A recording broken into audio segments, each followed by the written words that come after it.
Hi hello friends, ಎಲ್ಲರಿಗೂ ನಮಸ್ಕಾರ. ರೇಖಾ ಅಡುಗೆ ಚಾನಲ್ಗೆ ಸ್ವಾಗತ. ಹೊಸದಾಗಿ ನಮ್ಮ ಚಾನಲ್ ನೋಡ್ತಾ ಇದ್ದೀರಾ ಅಂದರೆ ಈಗಲೇ ಸಬ್ಸ್ಕ್ರೈಬ್ ಮಾಡ್ಕೊಳ್ಳಿ. ಬನ್ನಿ, ಇವತ್ತೊಂದು ಡಿಫ್ರೆಂಟ್ ಮಸಾಲೆನಲ್ಲಿ ಒಂದು ಡಿಫ್ರೆಂಟ್ ಕಲರಲ್ಲಿ ಅಷ್ಟೇ ರುಚಿಯಾಗಿ ವೆಜಿಟೇಬಲ್ ಪಲಾವ್ ಮಾಡೋದು ತೋರಿಸ್ಕೊಡ್ತೀನಿ. ಇದಂತೂ ತುಂಬಾ ಡಿಫ್ರೆಂಟಾಗಿ ಸಖತ್ತಾಗಿರುತ್ತೆ ಟೇಸ್ಟು. ಯಾಕಂದರೆ ನಮ್ಮ ಚಾನಲಲ್ಲಿ ಎಷ್ಟೋ ವೆರೈಟಿ ಪಲಾವ್ ರೆಸಿಪಿ ತೋರಿಸಿದ್ದೀನಿ. ಆದರೆ ಇವತ್ತು ಮಾಡೋದು ಖಂಡಿತ ನೀವು ಟ್ರೈ ಮಾಡಿದ್ರೆ ಮತ್ತೆ ಮತ್ತೆ ಮಾಡ್ತಾ ಇರ್ತೀರ, ಅಷ್ಟು ಚೆನ್ನಾಗಿರುತ್ತೆ. ಇದೇ ಪಲಾವ್ ಮಸಾಲೆ ಇಟ್ಕೊಂಡು ಡಿಫ್ರೆಂಟಾಗೂ ಮಾಡ್ಬೋದು. ಖಂಡಿತ ವಿಡಿಯೋ ಲಾಸ್ಟ್ ಗಂಟನೂ ನೋಡಿ. ಇಷ್ಟ ಆಯ್ತು ಅಂದರೆ ಒಂದು ಲೈಕ್ ಮಾಡಿ, ಶೇರ್ ಮಾಡಿ, ಕಮೆಂಟ್ ಮಾಡಿ. ಬನ್ನಿ ಇವಾಗ ಯಾವ ರೀತಿ ಮಾಡೋದಂತ ನೋಡೋಣ.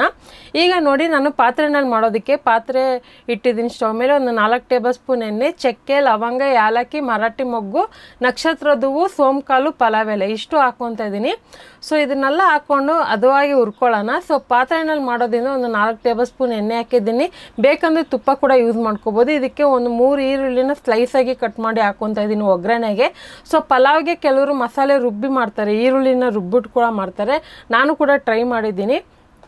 ಈ ಸರಿ ನಾನು ಒಗ್ಗರಣೆಗೆ ಈರುಳ್ಳಿ ಜಾಸ್ತಿ ಹಾಕ್ಕೊತಾ ಇದ್ದೀನಿ.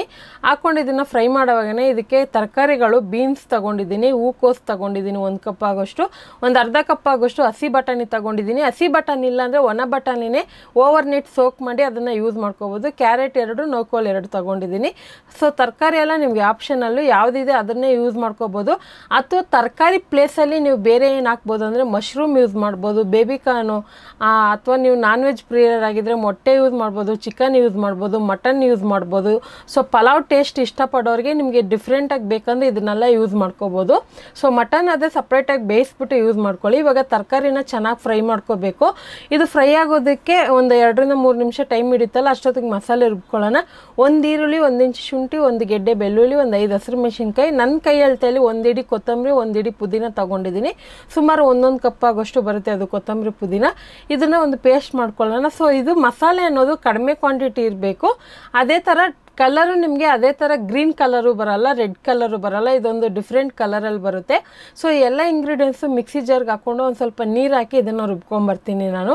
ಸೊ ರುಬ್ಬಿರೋವಂಥ ಮಸಾಲೆ ನೋಡ್ತಾ ಇರ್ಬೋದು, ಸುಮಾರು 1 ಕಪ್ ಆಗಿರುತ್ತೆ. ಎಷ್ಟಿದು ಅಳತೆ ಪ್ರಕಾರ ಅಂದರೆ 1 ಕಪ್ ಮಸಾಲೆ ಅದು. ಇವಾಗ ತರಕಾರಿ ಕೂಡ ಒಂದು 3 ರಿಂದ 4 ನಿಮಿಷ ಚೆನ್ನಾಗಿ ಫ್ರೈ ಮಾಡಿದ್ದೆ. ಸೊ ಇವಾಗ ಮಸಾಲೆ ಹಾಕ್ಕೊಳ್ಳೋಣ. ಮಸಾಲೆನಲ್ಲೂ ನಾವು ಇದನ್ನು ಒಂದು 5 ನಿಮಿಷ ಫ್ರೈ ಮಾಡಲೇಬೇಕು. ನಾವು ಎಷ್ಟು ಮಸಾಲೆನ ಫ್ರೈ ಮಾಡ್ತೀರೋ ಅಷ್ಟು ಒರಿಜಿನಲ್ ಟೇಸ್ಟ್ ಸಿಗುತ್ತೆ ನಿಮಗೆ. ಇದೇ ಪ್ರಾಸೆಸ್ಸು ನೀವು ಕುಕ್ಕರಲ್ಲೂ ಮಾಡ್ಕೋಬೋದು. ಹಾಗೆ 1/4 ಟೀ ಸ್ಪೂನ್ ಅರಿಶಿನ ಪುಡಿ, 1/4 ಟೀ ಸ್ಪೂನ್ ಗರಂ ಮಸಾಲ, ಖಾರದ ಪುಡಿ ಅರ್ಧ ಟೇಬಲ್ ಸ್ಪೂನ್, ಧನಿಯಾ ಪುಡಿ ಅರ್ಧ ಟೇಬಲ್ ಸ್ಪೂನ್ ಹಾಕ್ಕೊತಾ ಇದ್ದೀನಿ. ಈ ಸ್ಪೈಸಸ್ ಎಲ್ಲ ಹಾಕ್ಕೊಳ್ಳೋಣ. ಆ ಮಿಕ್ಸಿ ಜಾರಲ್ಲೂ ಮಸಾಲೆ ಉಳಿದಿರುತ್ತಲ್ಲ ಅದನ್ನು ವೇಸ್ಟ್ ಮಾಡೋಕ್ಕೆ ಹೋಗಬೇಡಿ. ಅದಕ್ಕೊಂದು ಸ್ವಲ್ಪ ನೀರು ಹಾಕಿ ಅದನ್ನು ಹಾಕ್ಕೊಂಡು ಚೆನ್ನಾಗಿ ಇದನ್ನು ಮಿಕ್ಸ್ ಮಾಡ್ಕೊಳ್ಳೋಣ. ಸೊ ಮಿಕ್ಸ್ ಮಾಡಿ ಇದನ್ನು ಮೀಡಿಯಮ್ ಫ್ಲೇಮಲ್ಲೇ ಚೆನ್ನಾಗಿ ಮಸಾಲೆ ಕಲರೆಲ್ಲ ಚೇಂಜ್ ಆಗಬೇಕು, ಆ ಥರ ಫ್ರೈ ಮಾಡಬೇಕು. ಅದು ಮಾಡೋದಕ್ಕೆ ಮುಂಚೆ ಇಲ್ಲಿ ನಾನು 3 ಟೊಮೊಟೊ ಹಾಕ್ಕೊತಾ ಇದ್ದೀನಿ. ಮತ್ತು ಇದಕ್ಕೆ ಸೋಯಾಬೀನ್ ಯೂಸ್ ಮಾಡ್ತಾ ಇದ್ದೀನಿ. ಸೋಯಾಬೀನ್ನ ನೆನೆಸ್ಬೇಕಂತ ಏನು ಅವಶ್ಯಕತೆ ಇಲ್ಲ, ನಾರ್ಮಲ್ ವಾಟರಲ್ಲಿ ಚೆನ್ನಾಗಿ ತೊಳೆದ್ಬಿಟ್ಟು ಹಾಕ್ಕೊಂಡ್ರೆ ಸಾಕು. ಇವಾಗೆ ಹಾಕೋದ್ರಿಂದ ನಿಮ್ಗೆ ಏನು ಬೆನಿಫಿಟ್ ಅಂದರೆ ಸೋಯಾಬೀನ್ ತಿನ್ನೋವಾಗ ನಿಮಗೆ ಸಪ್ಪೆ ಅನಿಸೋದಿಲ್ಲ, ಚೆನ್ನಾಗಿ ಇದಕ್ಕೂ ಉಪ್ಪು ಖಾರ ಹಿಡಿಯುತ್ತೆ. ಮತ್ತು ಇದರಲ್ಲೂ ನೆಂತ್ಕೊಳ್ಳುತ್ತೆ, ಮಸಾಲೆನಲ್ಲೇ ನೆಂತ್ಕೊಳ್ಳುತ್ತೆ. ಎಕ್ಸ್ಟ್ರಾ ಅದಕ್ಕೆ ಬಿಸಿನೀರಲ್ಲಿ ನೆನೆಸ್ಬೇಕಂತ ಏನು ಅವಶ್ಯಕತೆ ಇಲ್ಲ. ನಾರ್ಮಲ್ ವಾಟರಲ್ಲಿ ಒಂದು 2 ಸರಿ ತೊಳೆದ್ಬಿಟ್ಟು ಹಾಕ್ಕೊಂಡ್ರೆ ಸಾಕು. ಈಗ ಇದನ್ನೆಲ್ಲ ಮಿಕ್ಸ್ ಮಾಡ್ಕೊಳ್ಳೋಣ. ಇವಾಗ ಏನು ಕಲರ್ ಇದೆ ಸೊ ಆ ಕಲರ್ ಚೇಂಜ್ ಆಗಿ ಮಸಾಲೆ ಎಲ್ಲ ಚೆನ್ನಾಗಿ ಹಸಿ ಸ್ಮೆಲ್ ಹೋಗಿ ಒಳ್ಳೆ ಚೆನ್ನಾಗಿ ಎಣ್ಣೆ ಬಿಟ್ಟು ಕಲರ್ ಚೇಂಜ್ ಆಗಬೇಕು, ಆ ಥರ ಫ್ರೈ ಮಾಡ್ಕೋಬೇಕು. ಇವಾಗ ನೋಡ್ತಾ ಇರ್ಬೋದು ಚೆನ್ನಾಗಿ ಫ್ರೈ ಆದಮೇಲೆ ನಮಗೆ ಮಸಾಲೆ ಇರೋದೇ ಗೊತ್ತಾಗ್ತಾಯಿಲ್ಲ, ಆ ಥರ ಫ್ರೈ ಆಗಿದೆ. ಸೊ ಈ ಥರ ಚೆನ್ನಾಗಿ ಫ್ರೈ ಮಾಡ್ಕೊಳ್ಳಿ. ಸೌಟಿಂದ ಅವಾಗವಾಗ ತಿರುಗಿಸ್ಕೊಡಿ, ತಲೆ ಹಿಡಿಯೋಕ್ಕೆ ಬಿಡಬೇಡಿ. ನಾನು ಈ ತಗೊಂಡಿರೋಂಥ ಲೋಟ ಬಂದ್ಬಿಟ್ಟು ಇದೊಂದು ಅರ್ಧ kg ಆಗೋಷ್ಟು ಅಕ್ಕಿ ಬರುತ್ತೆ. ಇದರಲ್ಲಿ 2 ಲೋಟ ನೀರು ಹಾಕಬೇಕು. 1 ಲೋಟ ಅಕ್ಕಿಗೆ 2 ಲೋಟ ನೀರು. ನಾನು ಸೋಯಾಬೀನ್ ಯೂಸ್ ಮಾಡಿರೋದ್ರಿಂದ ಇನ್ನೊಂದು ಅರ್ಧ ಲೋಟ ಎಕ್ಸ್ಟ್ರಾ ಹಾಕ್ಕೊತಾ ಇದ್ದೀನಿ. ಯಾಕಂದರೆ ಸೋಯಾಬೀನ್ ನೀರನ್ನ ಅಬ್ಸರ್ವ್ ಮಾಡ್ಕೊಳುತ್ತೆ, ಅಂದರೆ ನೀರಿನ ಅಂಶ ಹೀರ್ಕೊಳ್ಳುತ್ತೆ. ಅದಕ್ಕೋಸ್ಕರ ಇನ್ನೊಂದು ಸ್ವಲ್ಪ ಎಕ್ಸ್ಟ್ರಾ ನೀರು ಹಾಕ್ಕೊಂಡಿದ್ದೀನಿ. ಉಪ್ಪು ಖಾರ ಚೆಕ್ ಮಾಡ್ಕೊಳ್ಳಿ. ಒಂದು ಸ್ವಲ್ಪ ಉಪ್ಪು ಕಡಿಮೆ ಅನಿಸ್ತು, ಉಪ್ಪು ಹಾಕ್ಕೊತಾ ಇದ್ದೀನಿ. ಇದಕ್ಕೆ ನೀವು ಪನ್ನೀರ್ ಕೂಡ ಆ್ಯಡ್ ಮಾಡ್ಕೋಬೋದು, ಮಶ್ರೂಮ್ ಕೂಡ ಆ್ಯಡ್ ಮಾಡ್ಕೋಬೋದು. ಇದೇ ಜೊತೆಗೇ ನಿಮ್ಗೆ ಇಷ್ಟ ಆಗೋ ಥರ ಇದ್ದರೆ ಆ ಥರ ಎಲ್ಲ ಮಿಕ್ಸ್ ಮಾಡ್ಕೊಳ್ಳಿ.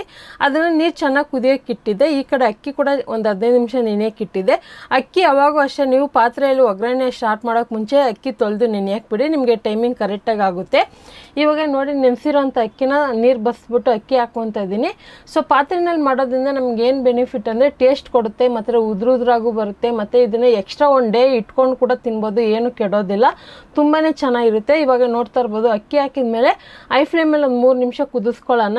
ಸೊ ಒಂದು 3 ನಿಮಿಷ ಕುದ್ದಿದ ಮೇಲೆ ನೀರಿನ ಪ್ರಮಾಣ ಎಲ್ಲ ಕಡಿಮೆ ಆಗಿ ನಮಗೆ ಅಕ್ಕಿ ನೋಡ್ತಾ ಇರ್ಬೋದು ಒಂದು ಅರ್ಧ ಭಾಗದಷ್ಟು ಬೆಂದಂಗಾಗಿರುತ್ತೆ.